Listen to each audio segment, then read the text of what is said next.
दिन में बंद कमरे में बातचीत और रात को बवाल।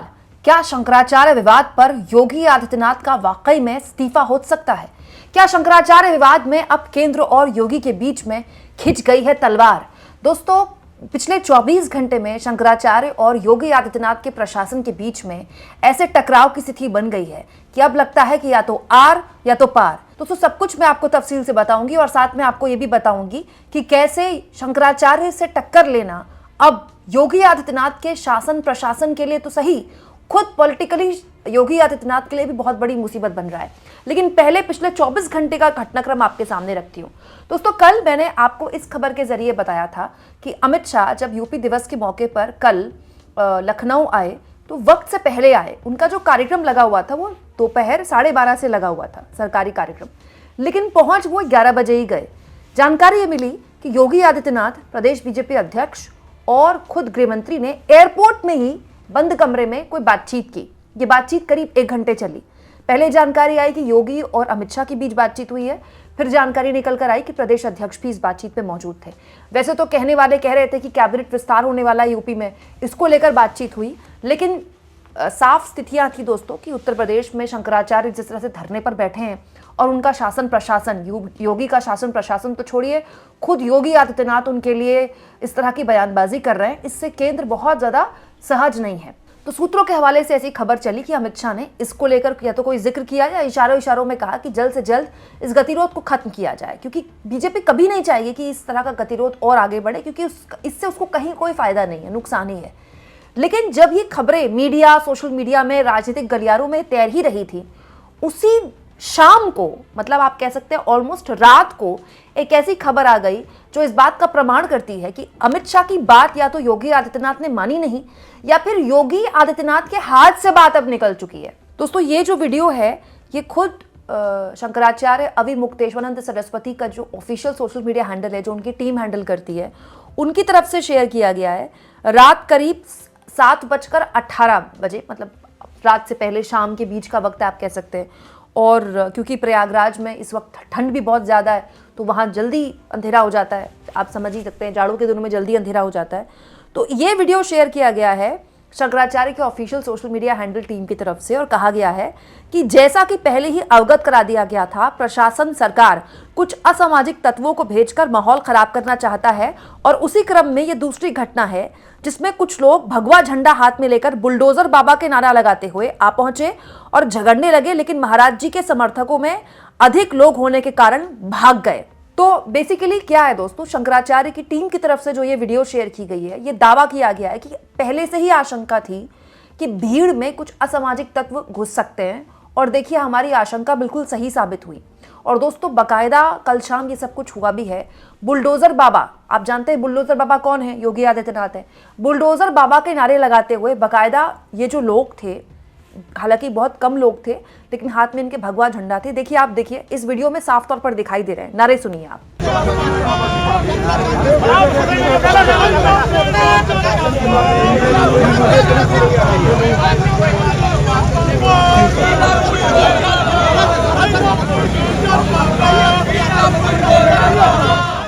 तो शंकराचार्य की टीम का यह दावा है कि क्योंकि पहले से ही वहां पर लोग ज्यादा थे, इसीलिए वहां पर जो स्थितियां थी वो बिगड़ी नहीं।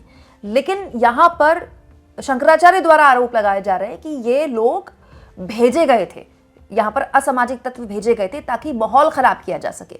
क्योंकि दोस्तों, शंकराचार्य की टीम पिछले कई दिनों से इस तरह की खबरें शेयर भी कर रही है। दोस्तों, ये देखिए, ये जो मैं खबर आपको दिखा रही हूँ शंकराचार्य की टीम द्वारा 22 तारीख को शेयर किया गया है। ठीक है, 22 तारीख को ही शंकराचार्य की टीम द्वारा शेयर किया गया था।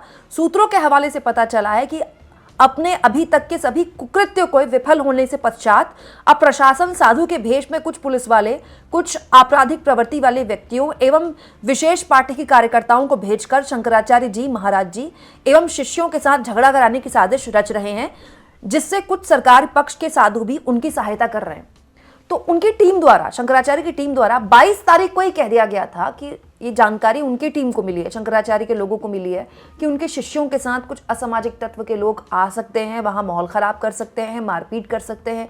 अब खास पार्टी के लोग, जाहिर तौर पर बीजेपी के ही यहाँ पर बिना नाम लिए आप कह सकते हैं निशाना साधने की कोशिश थी। 22 तारीख को शंकराचार्य की टीम द्वारा ये कह दिया गया था और 24 तारीख की शाम को देखिए ये हो गया।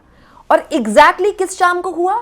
जब सुबह अमित शाह योगी आदित्यनाथ से बकायदा कोई बंद कमरे में बातचीत कर रहे थे। यहाँ मैं आपको एक और चीज़ बता दूं दोस्तों कि टीम को, शंकराचार्य के लोगों को, उनके शिष्यों को पहले से ही शक था कि ऐसा कुछ हो सकता है, तो पहले से ही संदिग्ध गतिविधियों पर नज़र रखने के लिए 10 सीसीटीवी कैमरे वहाँ पर इंस्टॉल कर दिए गए, लगा दिए गए, जहाँ पर शंकराचार्य मौजूद हैं। लेकिन बड़ा सवाल ये है दोस्तों कि ये लोग वहाँ पर घुस कैसे गए? शंकराचार्य कई बंद कमरे में तो बैठे नहीं हैं, खुले में बैठे हैं और मेला चल रहा है, ठीक है, और लोग वहाँ स्नान के लिए भी लगातार आ रहे हैं। तो सवाल ये कि वहाँ ऑलरेडी सुरक्षा व्यवस्था है। भाई सुरक्षा के नाम पर ही तो शंकराचार्य को स्नान से रोका गया ना, पालकी उनकी नहीं जाने दी गई, ये कह के भी भीड़ बहुत है और सुरक्षा व्यवस्था प्रभावित हो सकती है। तो ये सुरक्षा में सेंध कैसे लग गई? क्या पुलिस वहाँ पर मौजूद नहीं थी? ऑलरेडी शंकराचार्य जहाँ पर धरने पर बैठे हैं वहाँ काफ़ी ज़्यादा भीड़ है, लोग जुट रहे हैं, उनके श्रद्धालु जुट रहे हैं, मीडिया का तो भयंकर जमावड़ा लगा हुआ है। तो वहां पर पुलिस कैसे नहीं थी? ये जो लोग हैं जो नारेबाजी कर रहे हैं, लगातार वीडियो में आप देख रहे हैं, ये घुस कैसे गए वहां पर? तो शासन प्रशासन जिस सुरक्षा की गुहार की बात कर रहा था, जिस सुरक्षा के नाम पर ये पूरा का पूरा परपंच किया गया, पूरा का पूरा विवाद ही सुरक्षा के नाम पर हुआ कि हम शंकराचार्य की पालकी आगे नहीं जाने दे सकते थे क्योंकि हालात भगदड़ के मच सकते थे, प्रशासन अलर्ट था। यहां कहां प्रशासन अलर्ट था? यह अपने आप में बताता है दोस्तों कि योगी आदित्यनाथ की सरकार या प्रशासन या तो समझ नहीं रहा है कि वो किससे भिड़ रहे हैं और वो कितनी बड़ी मुसीबत में फंस सकते हैं इस मामले में, या फिर खुद योगी अब ये बात समझ गए हैं कि हाथ से बात निकल चुकी है। देखिए बात सिंपल सी है दोस्तों, मैं अभी भी शुरुआत से कह रही हूं कि किसी भी सरकार की कभी भी कोशिश नहीं होगी कि वो इस तरह का विवाद हो उसके रहते। ये जो भी पूरा विवाद खड़ा हुआ है ये स्थानीय प्रशासन और शंकराचार्य के शिष्यों के बीच में या उनके बीच में हुआ है, ये उसी रात खत्म हो जाना चाहिए था। ये 7 दिन से ऊपर चल कैसे गया? ये प्रशासन शासन का फेलियर है। लेकिन इसमें जो राज्य सरकार की एक आप कह सकते हैं कि गलती हो गई वो ये है कि एक तो शंकराचार्य को आप नोटिस भेज रहे हैं कि बताइए कि आप असली शंकराचार्य के नकली, ठीक है, आप डिस्क्रेडिट करने की कोशिश कर रहे हैं शंकराचार्य को। दूसरा सबसे इंपॉर्टेंट, खुद योगी आदित्यनाथ का शंकराचार्य को लेकर बिना नाम लिए जो बयान उन्होंने दिया, दोस्तों शंकराचार्य को काल नेमी बताना योगी आदित्यनाथ का, ये हर लिहाज से बहुत ही आपत्तिजनक टिप्पणी थी। लेकिन योगी आदित्यनाथ ने यह बयान दिया क्योंकि उनका एक तरीका है, उनका एक स्टाइल है पॉलिटिक्स करने का। दोस्तों न्यूज चैनल्स में शंकराचार्य अविमुक्तेश्वरानंद सरस्वती के जो इंटरव्यूज चल रहे हैं उनका केवल नाम लिखा जा रहा है, उनके नाम के आगे शंकराचार्य हटा दिया गया है। उसकी एक अलग वजह है क्योंकि आप जानते हैं यूपी सरकार का एक बहुत बड़ा फंड है, बहुत यूपी सरकार अपने प्रचार में बहुत पैसा खर्च करती है और वो फंड न्यूज़ चैनल्स के पास जाता ही है जाहिर तौर पर एडवर्टीजमेंट के नाम पर। लेकिन पॉइंट यहाँ पर ये है कि इससे लॉन्ग टर्म नुकसान तो बीजेपी को ही है और सीधा सीधा जो नुकसान है वो योगी आदित्यनाथ को है।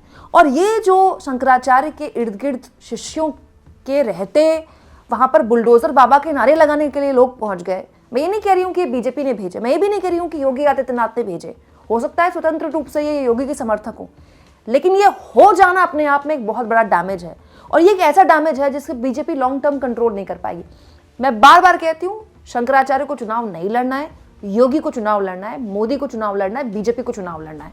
और ये जितना विवाद खड़ा होगा योगी आदित्यनाथ के लिए उतनी बड़ी मुसीबत खड़ी होगी। और आप जानते हैं योगी आदित्यनाथ के लिए अगर मुसीबत खड़ी होगी तो उनकी पार्टी के अंदर बहुत से लोग हैं जिनको ये बड़ा सूट करता है। दोस्तों कहने वाले तो ये भी कहते हैं कि केंद्र की तरफ से अभी तो खैर सख्त रुख नहीं अख्तियार किया गया है, लेकिन अगर सख्त रुख अख्तियार कर लिया गया आगे और ये मामला लगातार ऐसे ही चलता रहा तो फिर योगी आदित्यनाथ की कुर्सी जाने में वक्त नहीं लगेगा। क्यों? क्योंकि जाहिर तौर पर लॉन्ग टर्म ये, जैसा कि मैं लगातार आपको बता रही हूँ, इससे बीजेपी को कोई फायदा नहीं होने वाला है। आप शंकराचार्य के खिलाफ भगवा वस्त्र पहने न्यूज चैनल में बिठा दे लोगों को, वो शंकराचार्य को अपशब्द बोल दे, इससे किसी भी सनातन प्रेमी को या कट्टर हिंदूवादी को जो बीजेपी का कोर वोटर है कोई मजा नहीं आने वाला। क्योंकि दोस्तों एक सनातनी जानता है शंकराचार्य का महत्व क्या है।